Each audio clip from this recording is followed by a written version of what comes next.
Hello and welcome to the News Review. Russia's foreign minister accuses the United States of ignoring Moscow's offers to extend the New START arms control treaty. Sergei Lavrov says that Russia is ready to prolong the crucial treaty without any preconditions and even negotiate on its new state-of-the-art weaponry. Lavrov noted that no one should expect any unilateral concessions from Russia. The U.S.-Russia Strategic Arms Reduction Treaty is set to expire in a year. However, Moscow and Washington have been unable to engage into any meaningful discussion on it yet. Instead, the U.S. has been insisting on involving China into the agreement.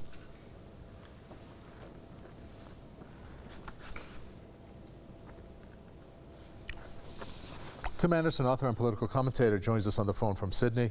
We also have Marcus Papadopoulos, publisher and editor at Politics First, who joins us from London. So let me start with you, Marcus Papadopoulos, if I may. We're looking at how Russia is extending itself into this treaty, but the U.S. at the same time is not responding to it. Why do you think that is?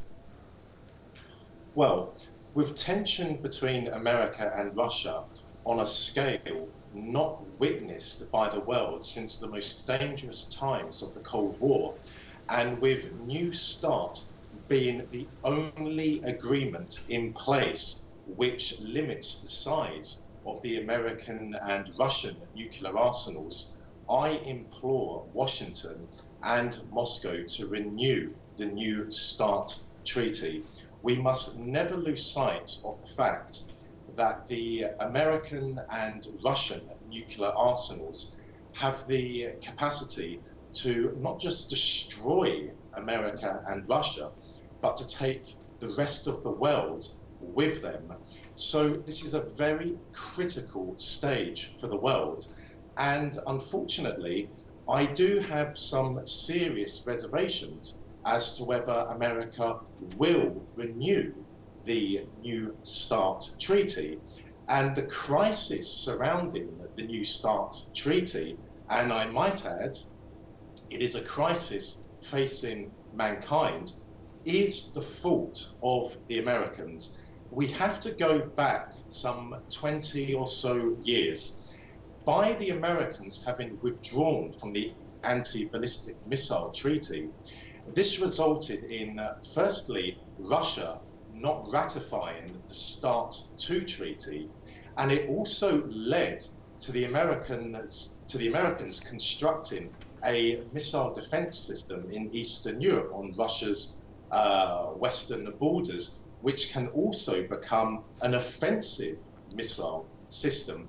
So by the Americans having pulled out of the ABM treaty, and by the Americans having constructed the missile defense and also offense system on Russia's western borders, that effectively killed the Intermediate Nuclear Range Force Treaty.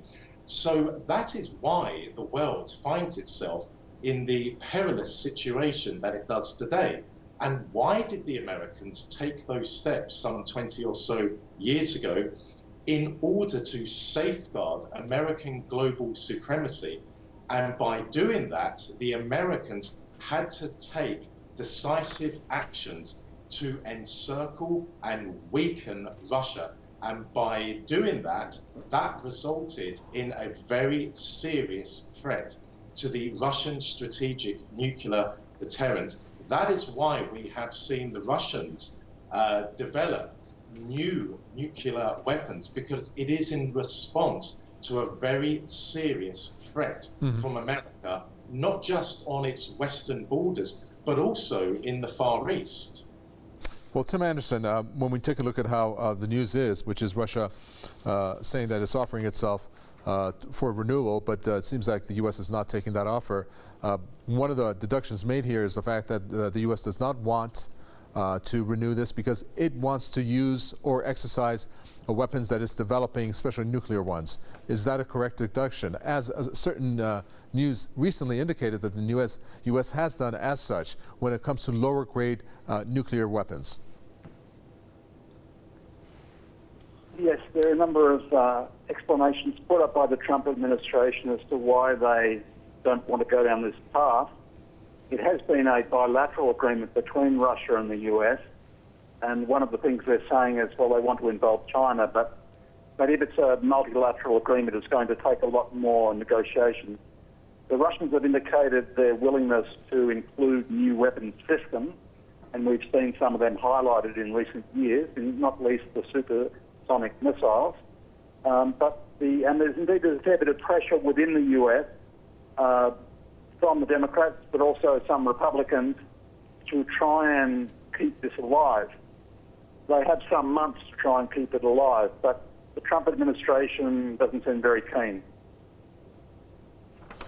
And Marcus Papadopoulos, where is this going to lead to now if the U.S. continues not to want to, in any shape or form, renew this agreement? What are the next steps that Russia perhaps can take?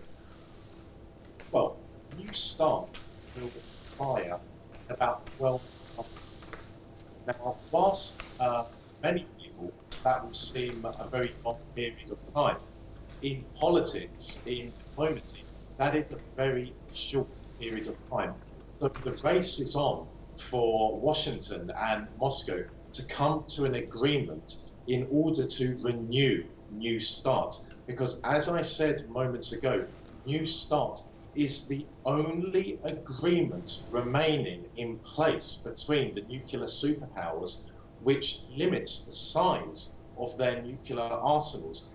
That is why there is a crisis surrounding the New START treaty, because there is no other agreement in place. The ABM treaty is gone. START 1 expired. START 2 was not ratified by the Russians because of American hostile, aggressive behavior. And the INF treaty is now dead. So the onus is on the Americans who have created this crisis, and they have created this crisis, I submit to you, deliberately. The onus is on the Americans to sit down with their Russian counterparts and renew the New START treaty. But as I said a little while ago, I have grave doubts as to whether the Americans will do that, because in order for America to defend and augment its global supremacy, the Americans need to be free from the remaining agreement which limits their nuclear arsenal. Russia is again a superpower in the world.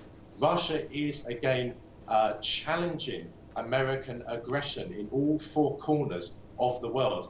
So for American policymakers, it is quite clear that if they want to try and beat down a resurgent Russia, they cannot be constrained by the New START treaty.